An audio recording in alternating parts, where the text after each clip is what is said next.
Welcome to Long Distance Cycling video tutorial. Long distance cycling has developed a new concept we call online hosting for long distance events.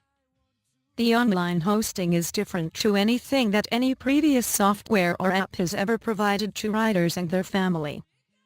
Our system tracks many riders at the same time and displays them on a map in real time. Anyone with web access can see all the riders on a given event. This video explains how to use the freely available tools to accomplish this. The riders will use their cell phones to update their location automatically. This system runs on very little battery power.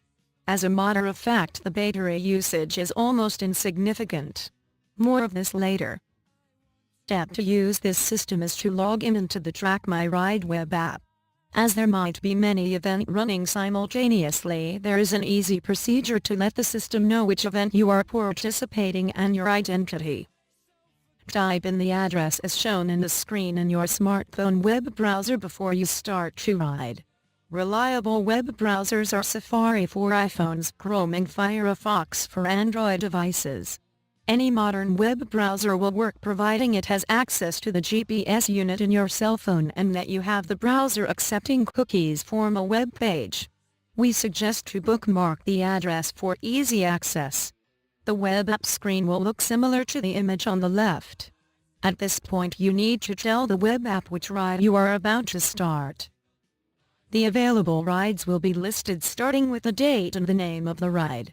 Current rides will be on the top identified with an arrow icon. Begin by touching the name of the ride you are riding and it will turn slightly gray.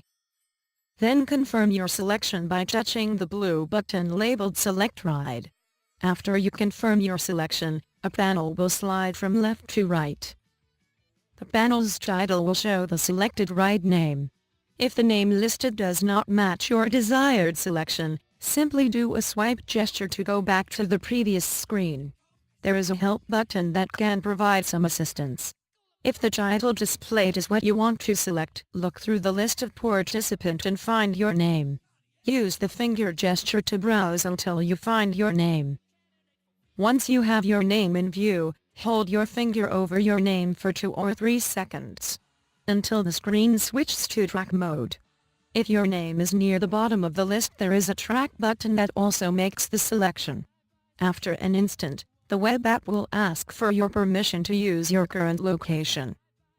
Answer OK. That is it. You are now tracking. Your location is now being reported to the main website counterpart. There is a few things you might want to verify until you get familiar with the trackmyride web app. Once you get familiar with it, all this procedure will be really fast and take no more than 2 seconds. You should verify the title of the ride near the top of the screen and your name, as indicated with the red arrows, are correct. If it is not, you need to reselect. It is also important to verify that your latitude and longitude are showing in the screen and that a smiley face appears, indicating the tracking is enabled. You will also see a number near the bottom of the screen. This number indicates how many times your location has been uploaded to the main server. It will only register when your location is successfully read. Note that the system does not need to continuously track your location. This will drain your battery. Instead, as you will see later, the events available on the system already have the route you are following. The idea here is to update your location within the given route on an as-needed basis. So, after glancing at your screen and seeing that you are updating your location in the correct event, and under the correct name, you can set your phone to idle to save battery. Whenever you stop to refill or relax, you must remember to look up to your phone. We do so anyways, as we might have a phone call missed or a message. While you access your phone taking out of idle, the trackmyride web app will update your location. So, what happens when you no longer need to track your location, or you realize you are tracking other ride and you need to reselect? You use the reset button. Just tapping on reset button will set you back to the white screen, where you can select again a ride and a rider name. But, as we all know, Anything on the cell phone screens can be touched by mistake. That is why we had added a way to hide the reset button temporarily to avoid accidental reset. Near the top of the screen on the right side, above the reset button, there is a light gray button. This button is named Columns, and its purpose is to hide/show information in the screen. Touch it, and it will reveal two items to hide or show: the Logged At item and the User Action item. Uncheck the item you want to hide, in this case the User Action. This will remove the reset button from the screen, and after doing this you can safely put your phone in your pocket and begin writing. We recommend to always leave the app running in the screen and hit the sleep button. Remember that trackmyride is a web app, so you must keep it in your browser the whole time you are writing. This version will not do any work while the phone is idle receiving a message or playing MP3 tunes. It will remain waiting for you to unlock the phone.